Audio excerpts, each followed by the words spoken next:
Welcome to the Cal State Fullerton Reading Program, and welcome to Read 508, Teaching Reading and Language Arts in Today's Elementary Schools, your first course. This is the Unit 1, Week 1 course orientation, and this is Dr. Keisler. I will be your professor this semester. So I thought I would just spend a few minutes and go over some of the topics that we're going to cover and give you some of the nuts and bolts about how our class works and how it will work this semester. I know that many of you, or most of you, probably went to the orientation weekend and you got a tutorial or a quick tutorial on how to use Titanium, and you'll be figuring that out kind of as the semester goes along, but I thought I would give you some of the specifics as they pertain to this class. So this semester, specifically, over the next 15 weeks, we will be covering the following topics. So we will delve into the history of reading instruction, and some of the things and people that have influenced how we teach reading, particularly as we teach reading in the United States. We'll go over the various definitions of reading, and you will be creating your own definition of reading, which will be reflected in the position paper, our key assignment that you write at the end of the semester. We'll go over what constitutes the Reading Act and what the reading process looks like, kind of get you familiar with some of the nuts and bolts of that, as this is going to be the foundation course for the rest of the program. We'll cover the elements of emergent literacy, get into phonics, phonemic awareness, word recognition. We'll do approaches to word recognition as kind of its own set of topics, the components of comprehension. We'll talk about how reading and writing are connected, interrelated, and how they support one another. And then we will spend time covering different methods of reading instruction and methods of assessment. So that's kind of the big, broad overview of some of the topics that we're going to cover.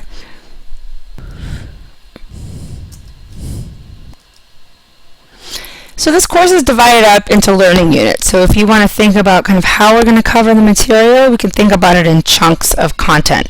So the first unit, which is really only this week, is the course overview and kind of introductions, getting you used to the site, doing a little bit of content but not much. Your literacy autobiography, which we'll talk a little bit more about in a few minutes. Then we have Unit 2, which is really starting to craft our definition of reading, talking about some common definitions of reading, and going over that history of reading piece. We'll then move into Unit 3, which covers emergent literacy and early readers. So again, the phonics, the phonemic awareness, the fluency, the decoding, in terms of word recognition, those pieces. Then we'll kind of bridge that through the word recognition and vocabulary piece into our unit on comprehension. From there, then we'll talk about some of the major instructional approaches to reading, the different schools of thought around how one learns to read, the different materials available out there for teaching reading, how you integrate language arts into reading, and then assessment. And then our last unit will kind of be the last 2 weeks, and that will be our more practical part, where we'll kind of tie together the tutoring assignment and we'll go into completing the position paper. Each week, I'm going to post the materials for the course on Tuesday, and then you'll have until midnight Monday evening of the next week to complete these activities. I've been teaching these online classes for a little over 3 years for the department, and I've really found that this is a schedule that works well for lots of students. I really don't have a lot of late assignments coming in. It gives folks the whole weekend to complete your work, and then if you didn't quite get it done, if you had a busy weekend, I know everybody works full-time, so your weekends are also packed, but this way, if you didn't get a chance to finish everything over the weekend, you still have Monday until Monday evening to complete it. So, and it also works well for me because, to be honest, I don't really want to work on a Sunday either, right? So I don't want to spend my entire Sunday prepping for the next week. So I get to also do that on Monday, do some grading on Monday, and it really, in my experience, has made the course run a lot smoother on both ends, on my end and on your end. So everything is up on a Tuesday, and we have until Monday of the next week to complete it. So checklist. Except for this first unit, each unit is going to be about 2 to 4 weeks, and then within each unit, each week you'll be provided a checklist, and on that checklist it really describes exactly what is due for that week. So from the Tuesday to the Monday of that particular week, all of the things that you should make sure you cover. You'll see on our course site, besides the syllabus, you also have an addendum to the syllabus called the course calendar. So on the course calendar, all I've done is I've pulled off each week, told you the topics that we're going to cover, and then the readings that are required for that week, and then it kind of lists quickly what the assignments are. What the checklist does then is it takes each of those individual weeks off the calendar and really just gives you a little bit more description.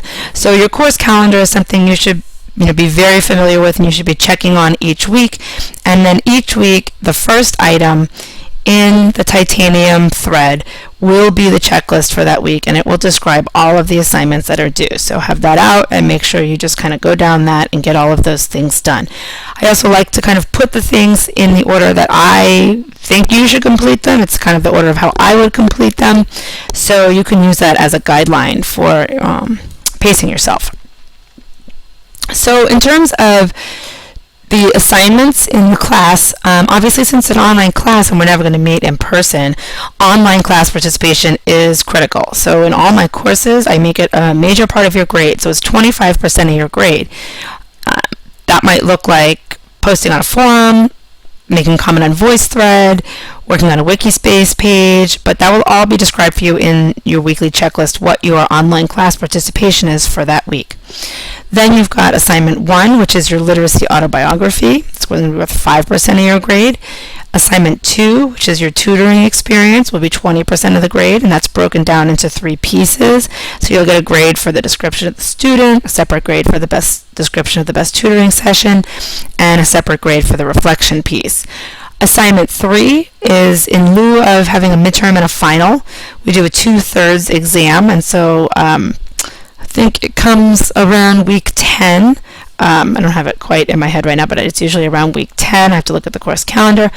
That's going to be worth 20% of your grade. And then the key assignment for this course, assignment 4, which is your position paper, which is kind of a culmination and a demonstration of all that you've learned over the semester in one 10-page paper. So that is also described in depth in your syllabus, and we will go over it even more as the semester continues. So for your weekly participation, each week we're going to have a discussion forum. So there will be, generally the way this works is there's a prompt, which is going to be related to the topic of the week, the chapter that you read, and then the lecture or the video resources that went along with it.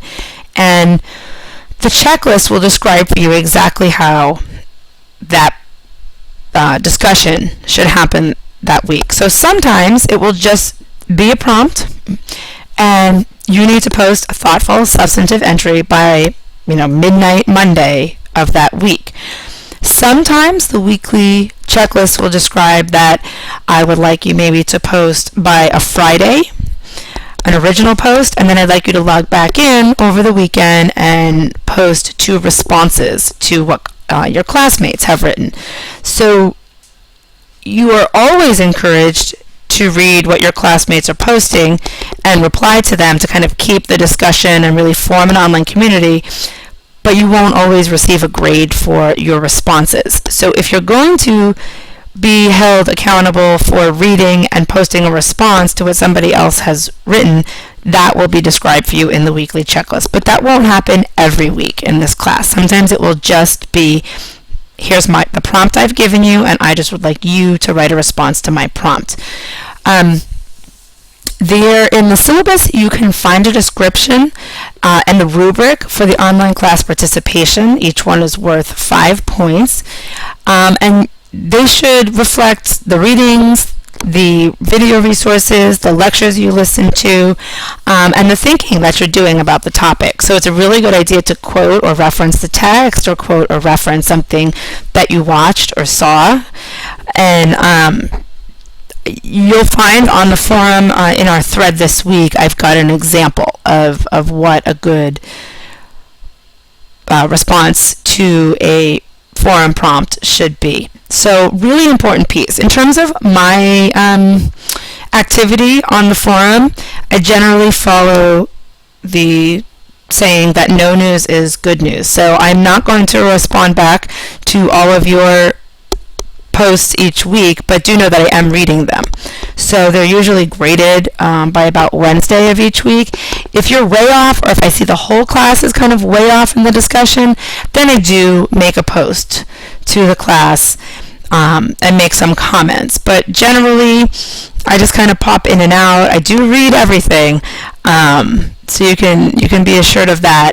And sometimes I do send private messages to folks rather than posting it on that blog for everyone to see. But generally, if you don't see me sending a lot of replies to you, it just means that you're doing good. You're participating in the forum as expected. So you can just continue. So there is also a link for what we call the rules of netiquette. If you've never taken an online class before, or you don't have a lot of experience participating in online communities, it's a really good idea to go through some of these resources. I'm sure, as you've learned from email and Facebook and all those things, that sometimes the state of mind or the way you would like to convey your response to somebody, or your original post, or your thoughts, doesn't always come through the way you intended when you have to write it. So this gives you kind of some good ideas. And it's also important to remember that your participation is an online, just like everything else you do online, is an online record of what you do and what you say. And so keeping in mind that everything that you do say and choose to post is now public record, and everybody who's in our course can read it. And there usually is at least one other professor attached to each online class, because we share resources. So you may see sometimes you're in a class and there's like 2 or 3 instructors from the department listed. So I tell you that to keep in mind that I'm the instructor and I'm reading it, but it's always possible that, let's say, I've put, Dr. Matarazzo or Dr. Bowers on my course too, so that they can use my resources and that they can also read anything that you've posted. So basically, don't say anything bad about them, right? Okay, so, did I skip one? Okay. Our 2/3 exam. So like I said, in lieu of the midterm, having a midterm and a final, we do this exam kind of 2/3 of the way through. Sorry about that. And it's going to be taken online. You'll have 2 hours and 45 minutes for the exam. That's always been enough time for everybody. The way exams work on the online site is that generally you can only log in once. So it's set for what we call a forced completion. So once you open up that exam and you start looking at the questions, you're forced to finish it. If you log out or you don't finish it, it does not let you back in. So that's something that we'll talk about a little more as we get to that point. So then you've got this tutoring assignment. So because of the online nature of this class, you're going to really have to work independently to obtain a student for you to tutor. So you're required to work with a student for a total of 5 hours, and you're going to have to get permission from that student's parent or guardian to work with them. So the purpose of this is just to kind of try out some of the things that we've been learning this semester. The ideal student to tutor would be between the ages of 4 and 9, so kind of at that emergent early developing stage of reading, and be an average student. So we don't want you to get the worst reader in a classroom and try to tutor them, but we also don't want you to get a student who's an advanced reader. So somebody who's on grade level and between the ages of 4 and 9. Obviously, if they're 4, they're not really on a grade level, but it's apparent that their literacy is developing at an average pace. So you're going to make sure that you schedule these tutoring sessions, if possible, between week 6 and week 10, because by week 6 you'll kind of have enough material under your belt to have it be more meaningful. And if you finish by week 10, that ensures that you've done that 5 hours in a reasonable amount of time, and you still have time to do your write-ups and such. So this will really help you make the most of that experience. We, of course, ask, and most of you are probably teachers, so you're aware of this, but we ask that you don't do these sessions in your home unless, of course, it was, your own child or a close relative. A public library is a good place. After school is a good place. I'm actually going to stop us right here because I'm going to run out of time, and I'm going to restart this on part 2 of the orientation.